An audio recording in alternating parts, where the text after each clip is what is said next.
Salut à tous et bienvenue sur la chaîne YouTube d'Oser planter sa pousse. Alors aujourd'hui on va parler du Senecio Aorti. On va passer en revue l'exposition, l'arrosage, les soins. On va également faire un rempotage et des boutures. Alors le Senecio est une plante succulente originaire d'Afrique du Sud.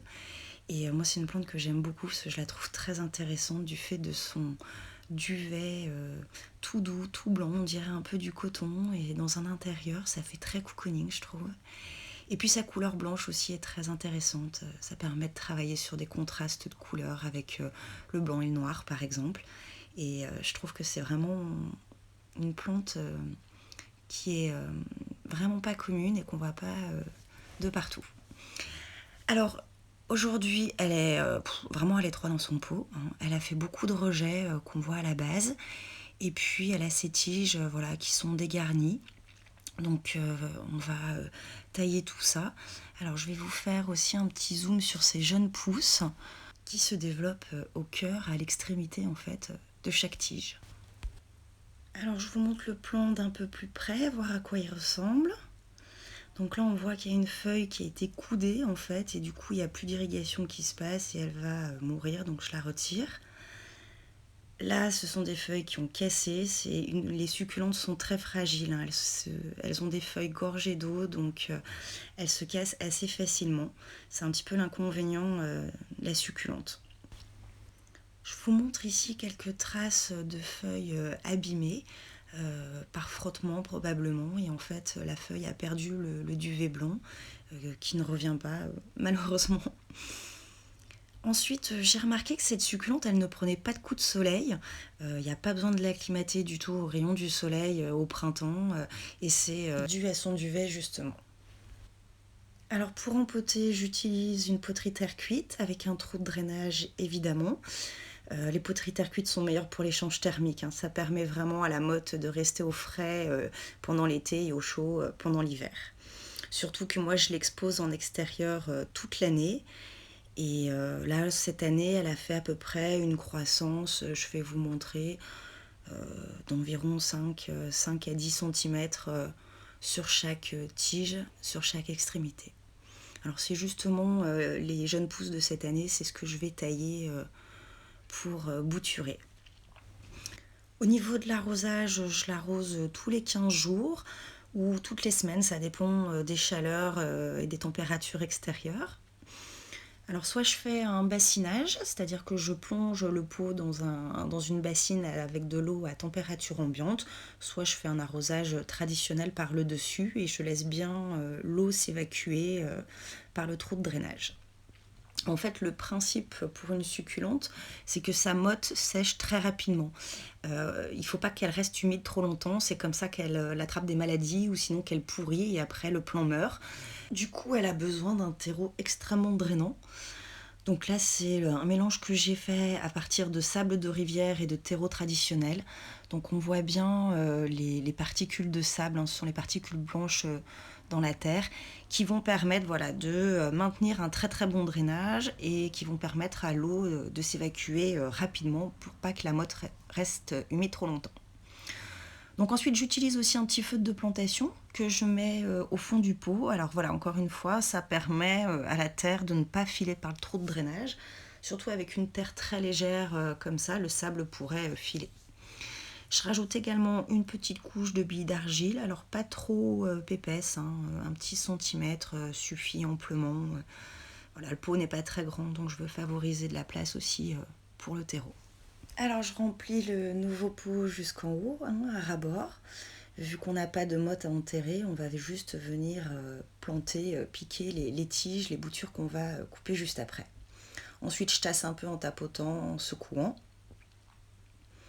Et puis on va passer à l'étape taille du plant et donc des boutures. Alors là, je le taille vraiment pour 3 raisons. La première, ça va être d'éliminer les tiges qui se sont dégarnies en bas, comme je vous ai montré tout à l'heure.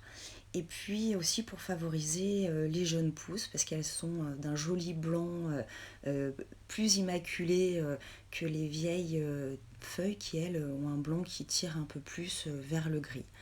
Et puis la troisième raison, ça permet de faire des boutures, hein, tout simplement, et de se multiplier des plants.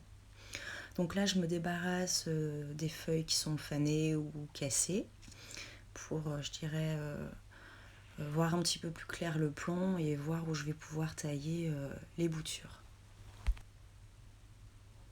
Alors j'observe un petit peu mes tiges, je regarde comment elles sont faites et j'utilise un ciseau adapté, propre, pour faire une coupe franche et nette.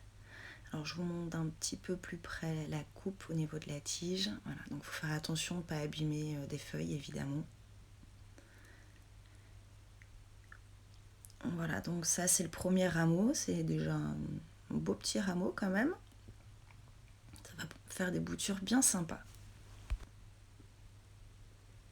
Alors ça va libérer aussi de la place et faire de la lumière au profit des petits rejets, des petits bébés qui ont poussé en bas, qui sont aussi jolis et qu'on ne voit pas beaucoup.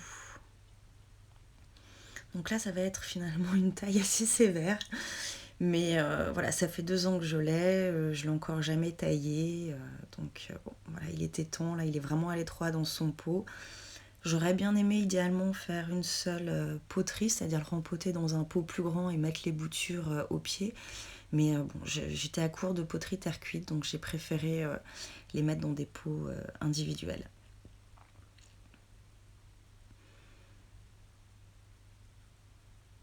Voilà, donc là je taille délicatement. Du coup ça diminue sensiblement le plan initial. Vous voyez un peu cette bouture là, comme elle est belle.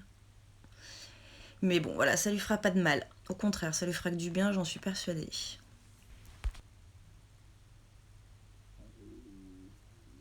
Alors, je voulais aussi vous montrer voilà l'extrémité des tiges. C'est bien vert encore, on voit que c'est pas cicatrisé. Et bon, ça va sécher à l'air libre, voilà. Et puis, je voulais voilà, faire un petit zoom aussi sur les rejets que du coup, on voit un peu mieux maintenant et qui vont pouvoir profiter pleinement de la lumière et du soleil. Donc il est un peu moins joli qu'au départ, évidemment. Il faut qu'il reprenne, hein, forcément, il vient de subir une belle taille. Mais les rejets vont pouvoir profiter d'un maximum de lumière et il va redevenir très très beau, j'en suis certaine. Ensuite, on passe à l'étape de la préparation des boutures. Donc normalement, c'est bien de les laisser sécher à l'air libre pendant à peu près 2-3 jours. Ça permet qu'il y ait une petite cicatrisation qui se fasse au niveau de la plaie fraîche à l'endroit où on retire les feuilles.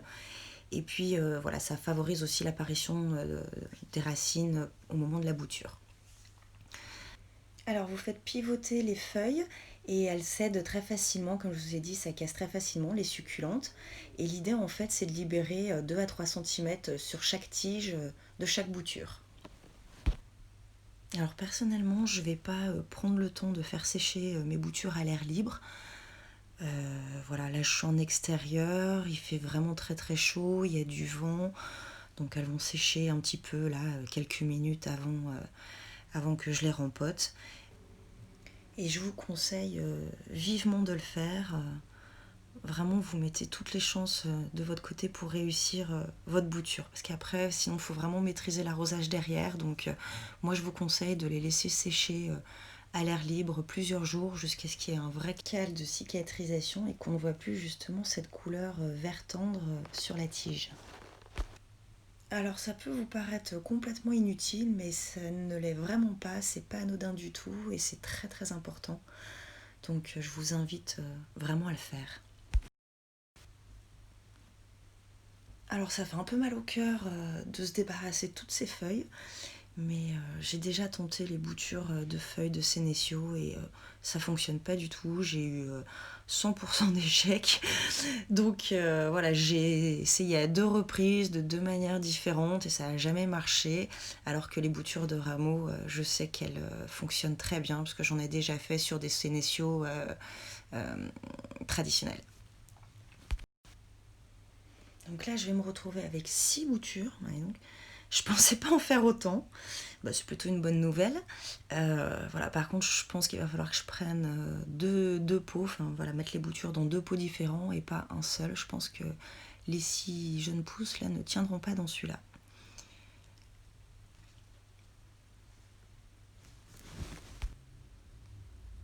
Alors à manipuler, là, les boutures paraissent moins fragiles. C'est vrai qu'elles sont un petit peu... elles sont jeunes, donc les tiges se tiennent bien droites, il y a un petit peu moins de risque de casse.